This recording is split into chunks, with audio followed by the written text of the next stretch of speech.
can't discuss goaltending without discussing scoring. You know what's weird? So I look at the scorers, and of course what stands out to me, Stamkos is number 1 with a bullet. He's played 9 games. He's got 3 goals. Oh, 3 goals. Well, it's fine because he's got 15 assists. 15! Maurice Richard trophy, my ass. He's going for a Gretzky trophy with 15 assists in 9 games.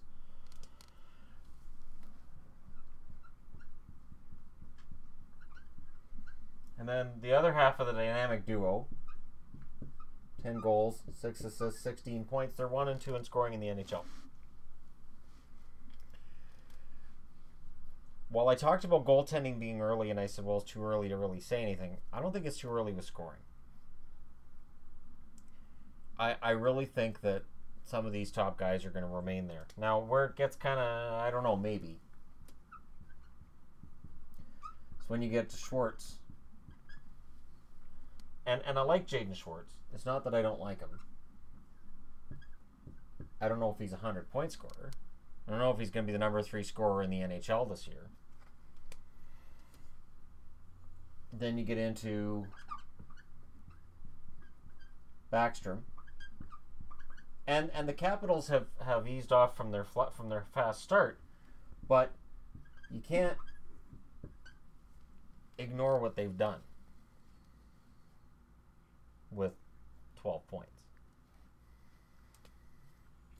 And then here's Matthews.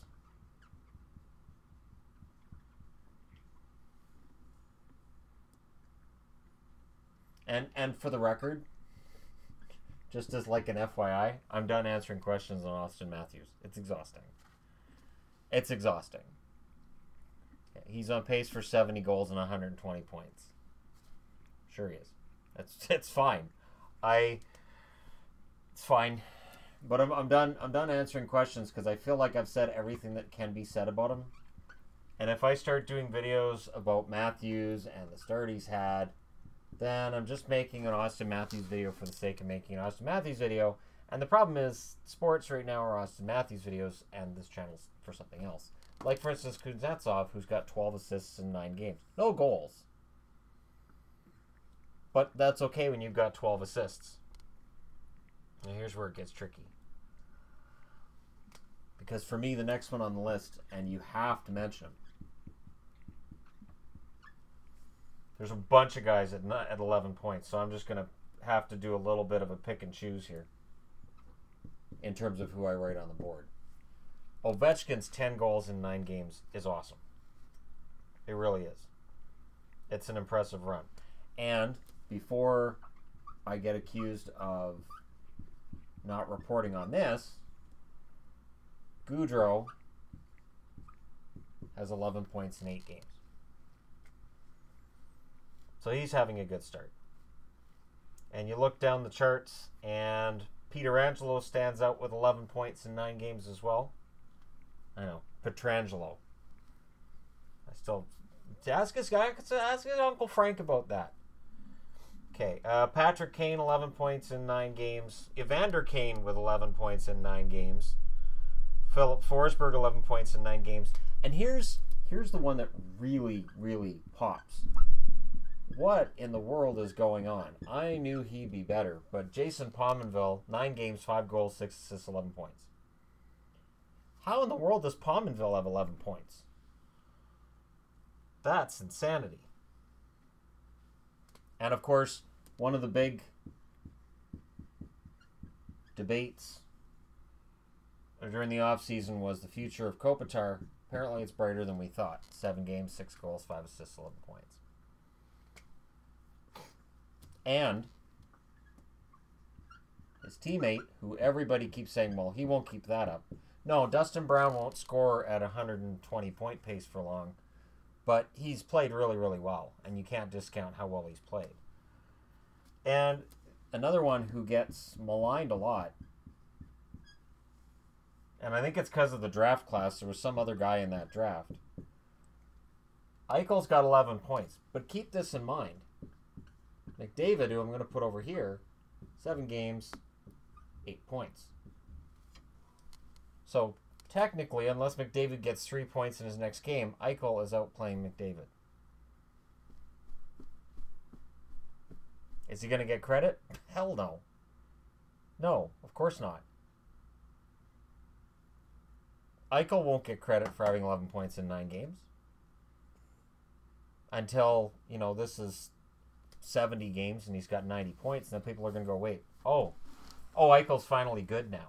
Although people will find some kind of an excuse why he's not. Marchand's got 11 points as well. He's got 6 goals, 5 assists in 7 games. Very happy to have Bergeron back. And this interesting one too, and I'm just going to write Ghost because I don't feel like writing his whole name on here. But Gospear in Philly, 8 games, 1 goal, 10 assists, 11 points. So Pietrangelo may get a lot of headlines for his 11 points in 9 games. Ghost, 11 points in 8 games. Right ahead is Giroux, who's got 10 points in 8 games.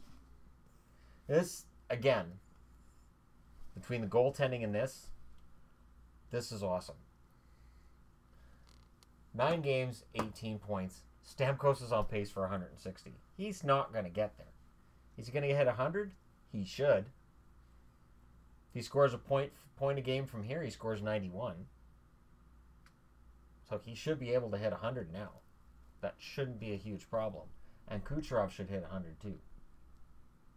But a lot of these guys could hit 100. So the most likely to drop, of course, Pominville's the most likely, along with Brown. Ghost isn't going to score at a 100-point pace. And I think Schwartz will drop off. I think Schwartz will end up in the 60-65 point range. But this is a pretty good list. And it's a young list. You don't see veterans on these lists anymore. I think the oldest we've got is Patrick Kane, other than Ovechkin. But Ovechkin clearly drank from the fountain of youth in the offseason. And, well, Pominville, but that's just... There's no way. It's not possible that Pominville's going to score 100 points this year. It's just not possible. It's a crazy year already. So I guess the question I have to ask is, which one of these guys is most vulnerable? Not including Pominville. Pominville's the easy answer. And are Kopitar and Brown for real? Kopitar scoring-wise, Brown in terms of being back to his game. Dustin Brown looks fantastic. Anybody who's brushing off his statistics, you can't be watching the games because he's looked great. This is more than just about scoring. This is about Dustin Brown being back to being Dustin Brown. And there are some interesting ones in terms of players I've been watching to see how they're going to do. Tavares has 6 points in 8 games. He's tied with Lee and Bailey for the lead on that team. For the Devils, Butcher's still in the lead with 9 assists in 8 games, and Taylor Hall has 9 points in 8 games. 8 of those are assists, and he sure has 7 points in 8 games. So there are a lot of interesting storylines here. And Bergeron with 4 points in 2 games. Apparently they missed him when he was gone. Pasternak 6 goals in 7 games. So Boston has, and Bjork with 6 points in 7 games to insert himself into the Calder discussion. And, of course, for Calgary, Monahan's had a good start. Kachuk's looking like he's going to score 50 points this year. A lot of good starts. Let me know which one surprises you most. Let me know which one surprises you least. And which one of these bounce backs are for real. Don't forget to hit like and subscribe if you're browsing your way through. And thank you so much for watching. I'll talk to you again soon.